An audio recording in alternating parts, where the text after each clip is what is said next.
Përshëndetje të nderuar miq, ja ku jemi sërish në emisionin tonë Realiteti Ekonomike. Kemi nderin të jemi të ftuar në mjediset e punës të profesor Dr. Selami Xhepa, president i Universitetit Evropian të Tiranës, UET, ekspert i njohur i ekonomisë. Profesor Xhepa, ju faleminderit që na mikpritët. Kënaqësi. Profesor Xhepa, lidhur me përfitimet e ekonomisë botërore nga vizita e presidentit Trump në Pekin para pak ditësh. Pse ky takim mes presidentit amerikan Donald Trump dhe presidentit kines Xi Jinping në Pekin më 14-15 maj konsiderohet një ngjarje me ndikim të madh për ekonominë globale? Ishte një moment relaksues pas një periudhe të gjatë stresi që është krijuar për ekonominë botërore, qoftë sa i takon ndryshime të rëndësishme që kanë ndodhur në sistemin e tregtisë ndërkombëtare dhe në veçanti me luftën e tarifave, por pastaj edhe me mbylljen e ngushtisës së Hormuzit dhe gjithçka ka krijuar një stres të rënd në ekonominë botërore. Kështu që takimi i dy liderëve që përfaqësojnë më shumë se gjysmën e ekonomisë botërore, pa diskutim që është një ngjarje tensionuese dhe relaksuese në këtë ambient kaq stresues.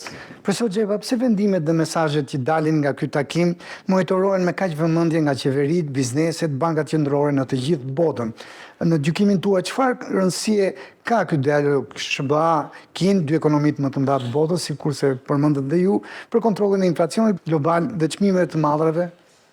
Shiko, ajo që ka ndodhur gjatë 2 viteve të fundit, në veçanti ka qenë një lloj fragmentarizimi i ekonomisë botërore, një lloj ristrukturimi i gjithë zinxhirit global të prodhimit, dhe po qëse do të shikojmë me kujdes, ky është një proces që ka filluar që në ardhjen e mandatit të ri të presidentit Trump.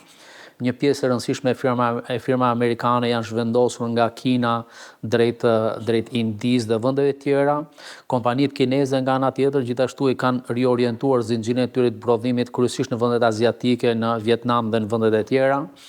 Pra po ndodh një proces i fragmentarizimit të zinxhirit global dhe kjo vizitë duke që ka potencialin për ta zbutur pak këtë lloj presioni, ndoshta jo për ta mbyllur, sepse normalisht ky do të jetë një proces që do të vazhdojë, por ndoshta me një shpejtësi më të ulët, çka do të krijojë mundësinë për të përthithur efektet e forta negative që ka në inflacion, në veçanti ky proces i defragmentarizimit të tregjes botërore. Në vizitë presidenti Trump ishte i shoqëruar me disa drejtues të kompanive më të mëdha në botë në nivel të teknologjisë, informacionit, inteligjencës artificiale dhe gjysmëpërçuesve. A mund të prodhojë ky takim marrëveshje të reja për këto fusha që janë fushat e të ardhmes, por edhe të sësotmes botërore, të ekonomisë botërore? Kina kontrollon gati 84-85% materiale kritike, tokave të rralla, siç njihen, që janë një komponent thelbësor që përdorin në industritë e reja, kështu që nuk është rastësi që Apple dhe kompanitë më të mëdha të inteligjencës artificiale dhe të teknologjive të reja sot ishin pjesë e këtij delegacioni. Kështu që normalisht edhe pse nuk janë bërë shumë të ditura rezultatet e vizitës, por gjasat janë që këto kompani do të kenë më shumë akses, sepse këto janë kritike për teknologji që ata prodhojnë.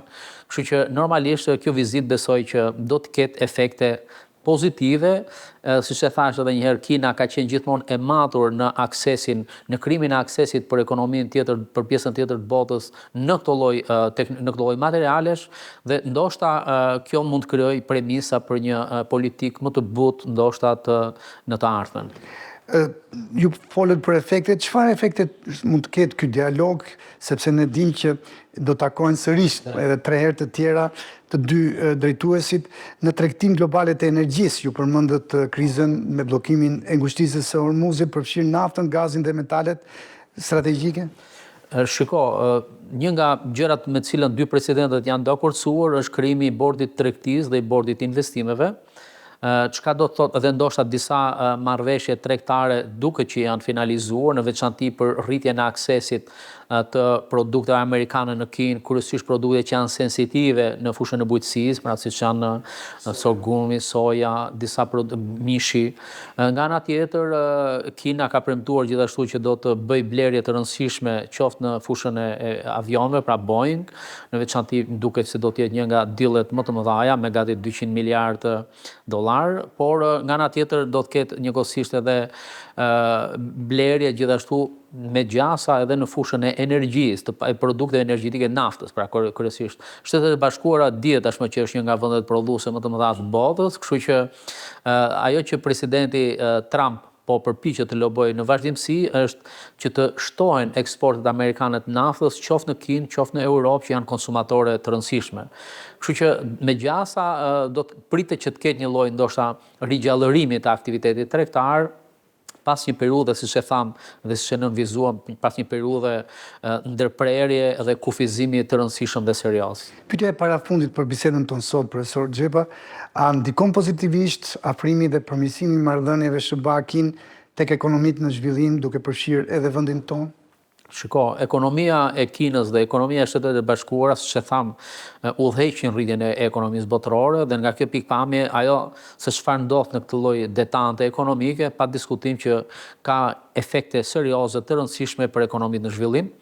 Shqipëria dhe si duke qenë një nga vendet e vogla në zhvillim, por me një ekonomi të hapur, pa diskutim që do të ketë, si thua, do të impaktohet nga zhvillimet kësaj natyre, sepse një rigjallërim i aktivitetit tregtar do të nënkuptojë më shumë mundësi njëkohësisht edhe për ekonomitë e vogla të vendeve në zhvillim apo në tërësi për ekonomitë në lindje, siç njihen pra emerging market economies. A mund të krijojë ky takim profesor Xhepa dhe tre të tjerë që thamë që do të vinë po gjatë këtij viti, kushte më të favorshme për rritjen ekonomike globale për këtë vit edhe më tej?